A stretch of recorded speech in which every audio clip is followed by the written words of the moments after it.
Vous n'avez pas entendu, vous étiez en train de parler sur les propos de Godin Poyi. Oui, mais il n'y a pas d'image. Pourquoi vous dites qu'il n'y a pas d'image, vous aussi, là? Arrêtez un peu ça, non? Hein? Didier, vous êtes au courant de tout, vous ne pouvez pas vous enorgueillir. Voilà, ça, oui, ça, j'avais déjà dit ça. La somme d'argent, voilà, je comprends maintenant, Godé, ok. Voilà, on fait ceci. Comme un faux pasteur Godin Poyi, de l'origine de Godin Poyi, voilà, à partir de... vous parlez de votre parcelle, oh mon Dieu, voilà, il est possédé, Godin Poyi, let's start at fresh, brother. Ok, je ne peux pas recommencer à zéro. J'ai seulement dit que, parce que j'ai autre chose à dire, ici nous devons parler d'un bongo, on doit parler de l'ambassadeur, c'est très important. J'ai dit que tout le monde, que vous soyez général, que nous disons que tu es bon, cela ne donne pas la passe pour que tu fasses n'importe quoi. Parce que j'ai parlé de Godin Poyi, pour dire que Godin Poyi, c'est vrai que sa parcelle, il doit y avoir un acharnement, quelque chose comme ça, mais cela ne devait pas le permettre qu'il puisse dire que s'il n'était pas pasteur et qu'il allait peut-être rejoindre les autres et qu'il comprenait ce que les autres faisaient. Alors je me demandais, je me posais la question, réellement tu es pasteur, réellement tu es congolais. C'est qu'on nous dit toujours que tu es rwandais. Est-ce que c'est à solo, ma forme mystique, bilamba, ma couleur mystique, tout ça. J'ai tout dit pour un peu entrer en détail démontrer que peut-être toi tu n'es pas le voleur, le brigand des circonstances dont nous parlions toujours à la croix avec Jésus. Peut-être tu es un brigand de sang, alors tu dois être rwandais. Je ne veux pas avoir les commentaires des gens qui viendront dire « Hé, Kalonji, nous connaissons chez eux les Kassai, taisez-vous kanga yango kandengo kanyiwana ».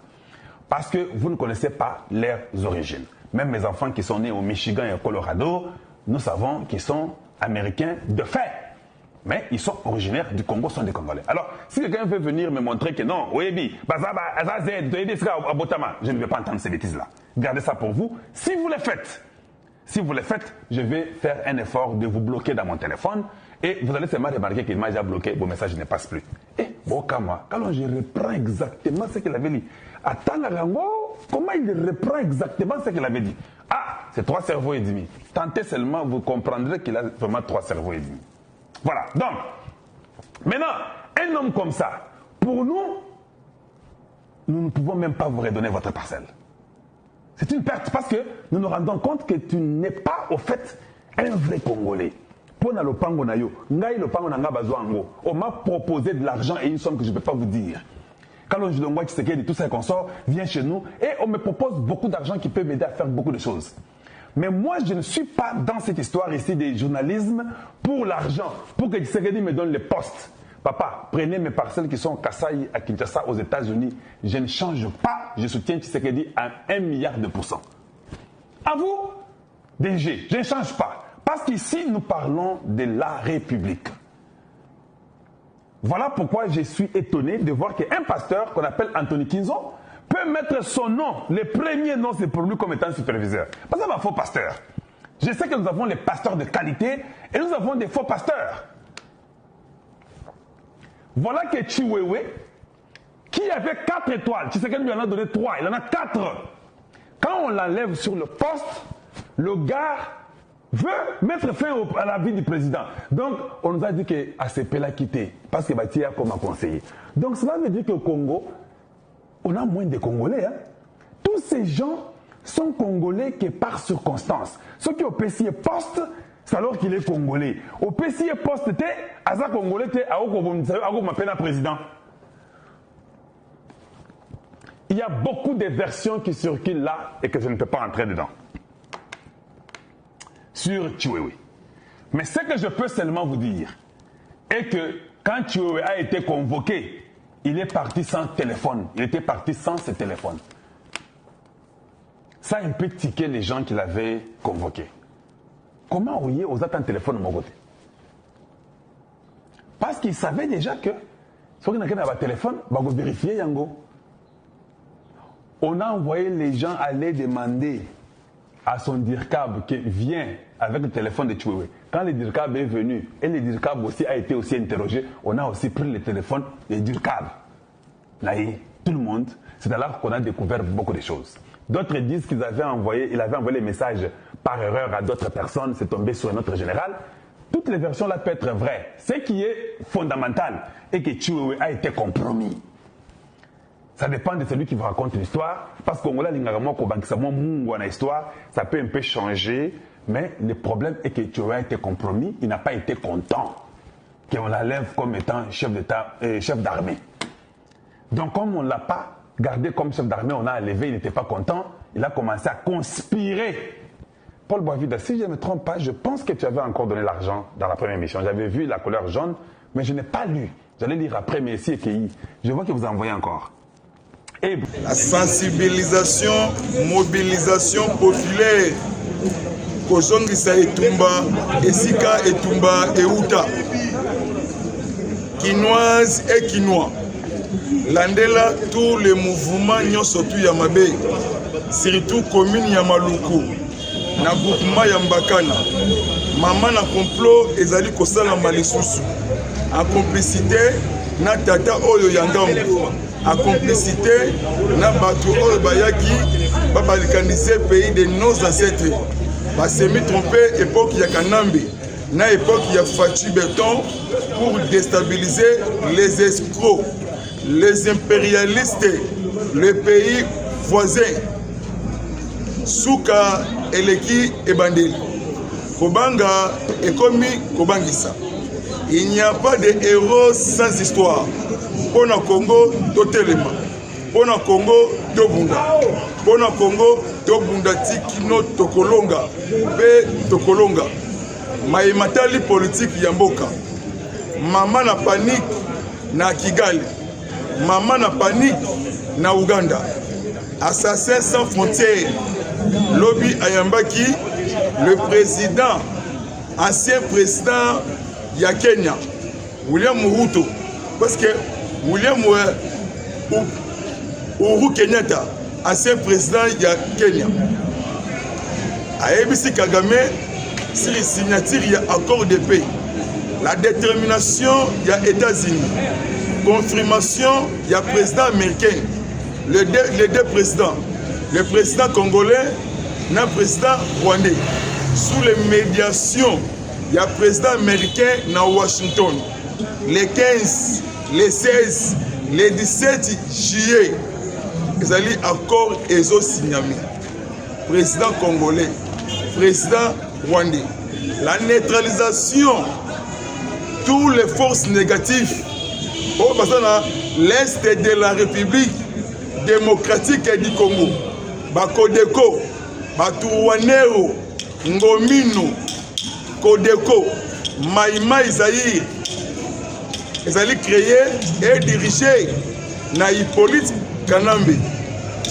Professionnalisme politique, Yamokodi Yamboka, et déstabiliser les sous et Europe. Europe divisée en deux parties.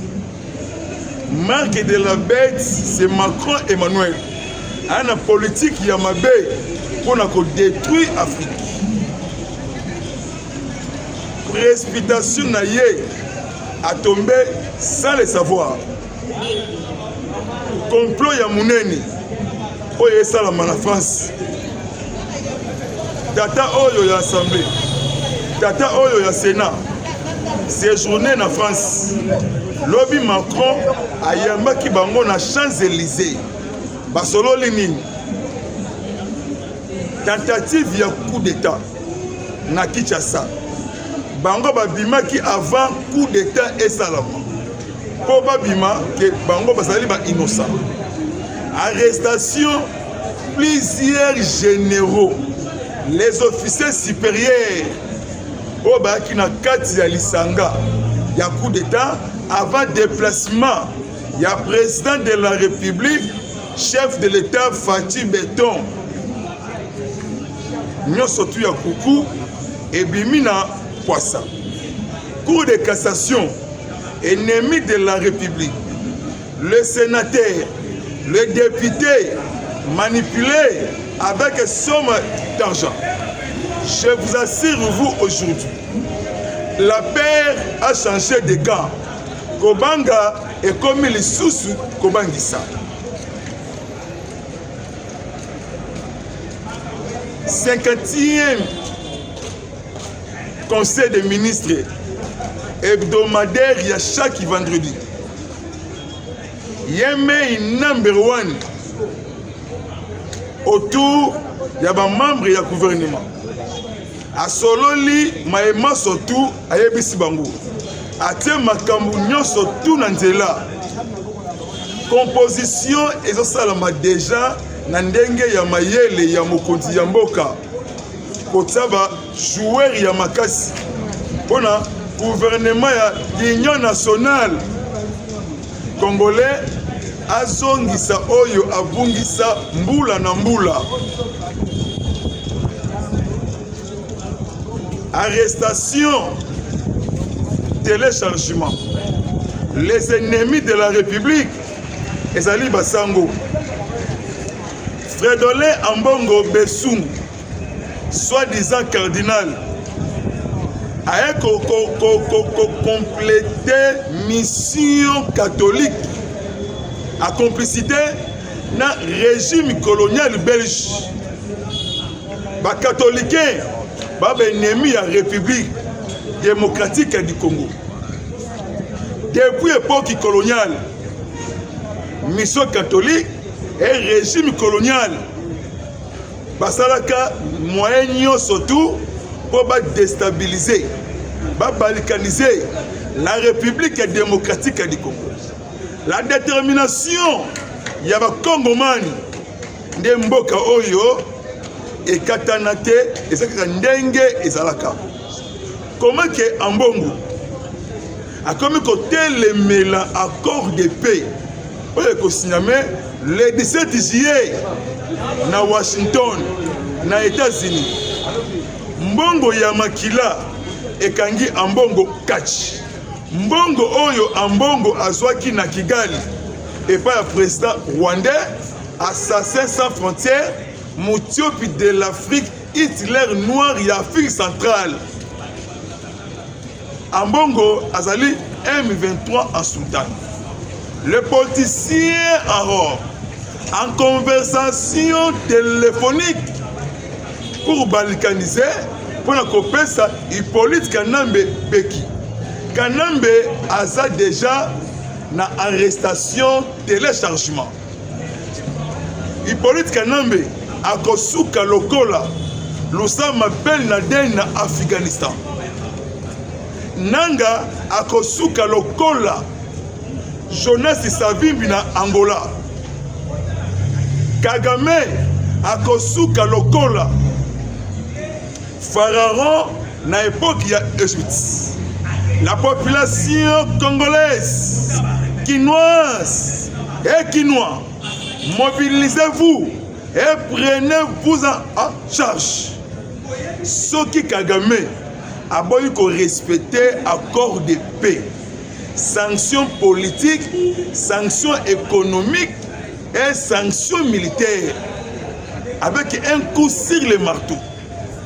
Dambla Bitou Keïta, représentante Antonio Guterres na mboka de père et de mère. Le 15 juin il y a 2025 ayebisaka Berthe Bisimwa, ayebisaka Kikaya Bin Karoun, ayebisaka Nangarere Alliance Nanga Petuana. Bo désarmé, bo déposer ba arme, bo songa place bino bo uta. États-Unis azoya.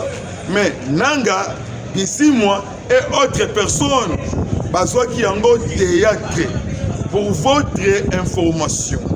États-Unis et si à Sangui Signon surtout ba convoi ya ba américain et kita na Goma et kita na Denor Nord Sud et Nord Kivu mbutu na kati ya M23 mbutu na kati ya armée rwandais mbutu lisusu ya makasi na parlement rwandais na sénat rwandais mbongo nyonso tout oyo bayibaki na Congo ekomi kodepenser mpona kosomba bamercenaire kosala force na République démocratique du Congo. Avancement spectaculaire ya bajeunes compatriotes bawazalendo bapire petit ya docteur Honoris de Kaouza c'est Fati Beton. Maman na Bitumba oyo ebundamaki bokolo ya jeudi et vendredi. Des fêtes historiques, il y a M23. Wazalendo appuie à FRDC. Baouti ko neutraliser. Baouti ko boma. 250 M23. Na Nyangezi. Lobi lisusu. Koto Sidi Kivu. Embuscade stratégique au Salami. Koto Wazalendo. Koto le M23 mouvement terroriste rwandais. Merci Matondo Mingi na général na biso ba Wazalendo William Amir Yakotumba 19 M23 neutralisé. Colonel rwandais dirigé M23 Akufaki Lobby. Effectif il y a M23 et comme il diminue. Effectif il y a RDF et comme il diminue. Déploiement spectaculaire, il y a FRDC. Dans le Grand Nord, il y a l'Est de la République démocratique du Congo. Les soldats colombiens, les descendants africains, ils ont déjà position. Na Walikali, na Lubeu, na Nyangezi, na Kamanyola, na Kisangani, à camp de débordement. Bazawana pour nous bango avec précision. Rwanda a kosalaka facilité na République démocratique du Congo. Les grands Congo, les victoires, le pays prophétique. Victoire eza biso. Milelo Kokoya eza banguna yamboka. Toujours l'Est de la RDC. Les drones stratégiques. Espionnage. 4 coins yamboka ya assassin sans frontières. Ba base, ba cible. Mikolo oyo ekoyaka ekozala mawa pona Rwanda. Ekozala mawa pona Uganda. Na deuxième point, gouvernement congolais en colère contre Uganda. Kanda ya makasi contre Yoseri Tabasibwa. Alliance Kaguta Yoweri Museveni. Rwandais na Rwandais. Bao kabona kata mukolo mokote. Parce que Kanambe Hippolyte Rwandais. Kagame Vander Yamaki na Uganda. Afongoli pourquoi? Afongoli poste frontalier de Bunagana. Na intention nini? Pona ba force na bango. Bakota na Bunagana bataquer position ya FRDC. Le lobby gouvernement ya Kinshasa en colère contre Uganda. Moïse Kainerugaba, fils de Museveni, azali ko jouer biso double J. Na hypocrisie na ye ayaki awa. Asai lokola alingi biso. Akei kuna asangani na banguna ya Congo pour ba détruire République démocratique du Congo. Tokomi esika oyo tolobaka. Yango tokomi. Bolemba te, bozonga simate. Bopesa lisusu confiance na président de la République, chef de l'État, Fachi Beton, l'homme à la tête de la République, le président le plus sollicité lisusu mokili mobimba. Le président le plus costaud, la sagesse de Dieu, la professionnalisme politique, Yamouko Tombolo, à comprendre etamboli, ya géopolitique ndenge tambolaka na monde, influence na ye na diplomatie mondiale, Europe, divisé en deux parties. Les Néerlandais, dans quelques jours, Nakati ya Kinshasa. Belgique, na France, mabe oyo basala biso. Ceux qui bameki lisusu, babungisa biso, bakozala écrasé na ndenge moko ya mukete. Tata ekolo, papa mokonzi ya mboka, azo préparé mikolo oyo ekoyaka pona kozwa pepo kokende États-Unis d'Amérique. Après koyamba 5 présidents africains na Maison Blanche, Donald Trump, Azela, les deux chefs de l'État, Nde Kagame, Abenga William Ruto Mabe, Ayamba Uhuru Kenyatta Mabe. Kagame a mis déstabilisé, a mis tombé sans le savoir. Papa Mokondi Yamboka, merci lisusu na diplomatie na yo ya likolo makasi. Obimisi Congo na poche ya Kagame sans cryptement de balles, sans massa sebeta, sans matata. Kagame azali commerçant, Fati Berton azali politicien, diplomate de carrière. La détermination, avancement sur avancement. Kagame, Mikwape de l'Afrique, Fati Berton, jouer et gagner. Na espace il y a 7 mois, Kagame a sali fait une sortie médiatique. Solution pays quel effet. Troisième point, serrez votre ceinture. Serrez votre ceinture. La sensibilisation. Pourquoi la sensibilisation? Pourquoi éveil de conscience? Yakozala na sima ya mokonzi ya mboka ko soutenir lisusu ba FARDC monter en puissance na invité sikoyo ba service na biso nyonso tout ya défense ya sécurité bon fouiller bon contrôler koto ya Polo Vincent Bolloré Tokubi tozui gare centrale Kitambo banda kunyonso tout wana faut qu'on fouille qu'on contrôle. Il y a un mouvement où il y a Lucas et Salama. Il y a 2 personnes où il politique Kanambe ata bango na mission na ye pour ko détruire mboka. Moko zali awo na Kinshasa.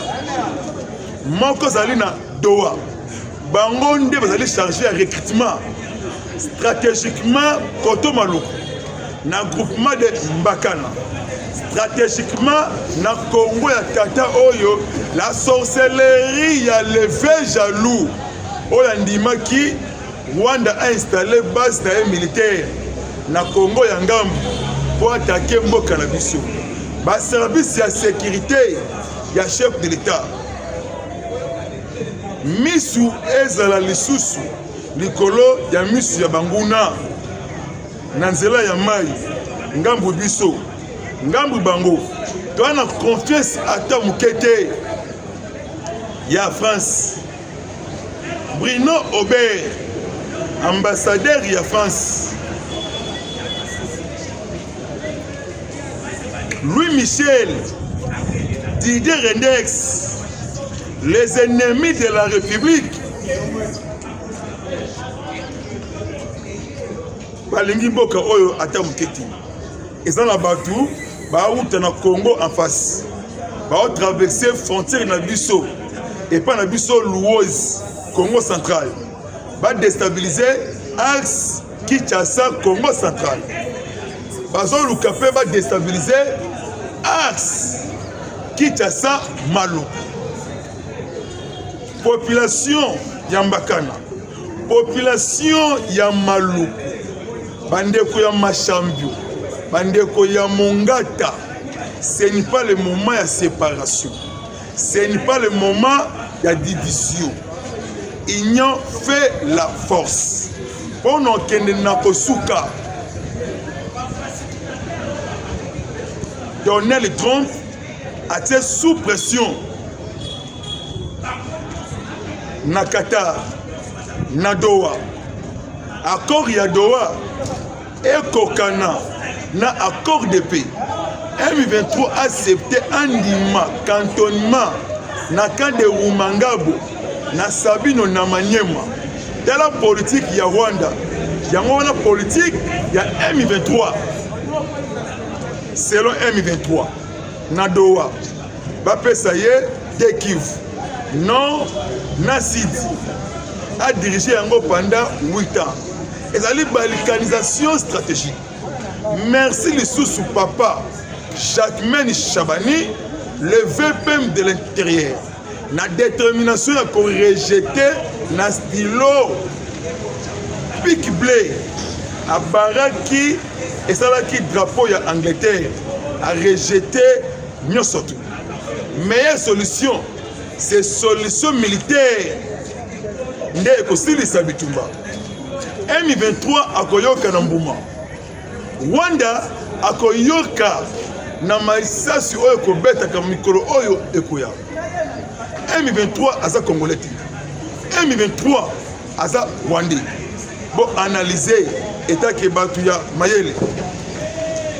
Ba propos ya Fredolin Ambongo. Même propos ya Donatien Choli. Même propos ya ba M23 ya Rwanda na Doha. Même propos ya Alliance Katumbi. Mais Katumbi tombé sans le savoir. Katumbi baouti comme Melaye, il y a beaucoup de millions de dollars américains. La crise des Smith, député américain démocrate. Mbongo ya lobbying, il y a une ndenge moko ya mukete. Merci papa Edi Kapen, commandant la 22e région militaire. Nakisalu ya Ngolo. Lisu likolo ya Lisu. Nakatanga, Ovira, Axe Kalemi.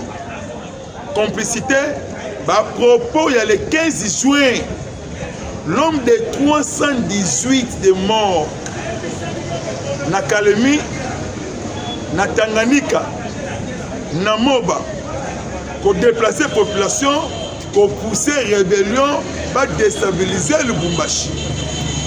Mbongo oyo bakangaki 200 millions de dollars américains. Tintian basangisaki mbongo. Complicité, tata assemblée, complicité, tata Sénat, complicité, tata cour de cassation. Complicité na maman oyo ya Lualaba. Balingi te mboka evancé, mboka ici evancé. Fachi Beton ana mandaté. Fachi Beton a une mission. Biso pe balobeli ya mokonzi ya mboka. Tu as une mission pour accompagner mission. Il y a chef de l'État, Congo ya lelo et l'équipe Congo nyo surtout. 30 ans il y a condamnation. Il y a prison il y a prophète Simon Kibango. 30 ans il y a fin il y a bitumba na Congo. Debout diaspora. Kinshasa, Téléma. Territoire debout. Tosengi arrestation, il y a Golden Poi. Golden Poi, soi-disant pasteur. Ami Lakisi, Ndengeye Azalaka, Nabatuana. Soki Nazalaki pasteur, Nalinga qui ne rejoindre le M23. Service, justice, faire son travail. Moutuna Moutou a commis bimisa makambu oyo ye abandaki kosala en coucou ezobima en poissa. Godé Poi, il connaît rien sans sagesse, sans maîtrise. Bat ba commis bomba manabo pasteur. Bangonde ba ennemi. Babande kozela M23 poussana pour se positionner. L'homme propose et Dieu dispose. Il est temps pour nous. RDC ici et Bimina Lubulu et Bandoki Yamboka. Kanambe Hippolyte, séjourné na Zimbabwe. Et pas Emerson Nangagwa, ennemi de la République. Kopanikete, Kobangate, Naïna Sire Buno, Naïna fortifié Buno. Tokoki Kozanga Milik Bisikwit Soukat. La priorité de priorité, l'Est de la République, et soit fait. Tout l'État du Congo fait écota.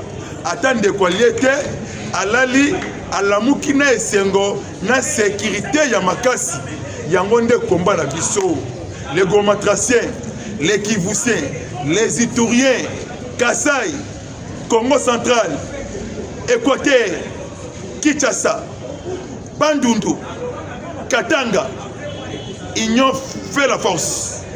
Bomoko, même esprit, même combat.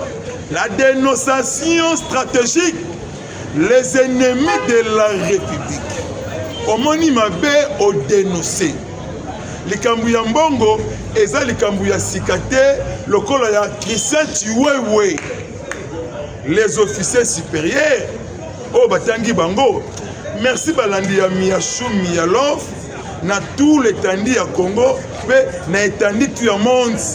Kabola, partagé, Benga Bisso na plus 243 97 360 5014 WhatsApp, Bena appel.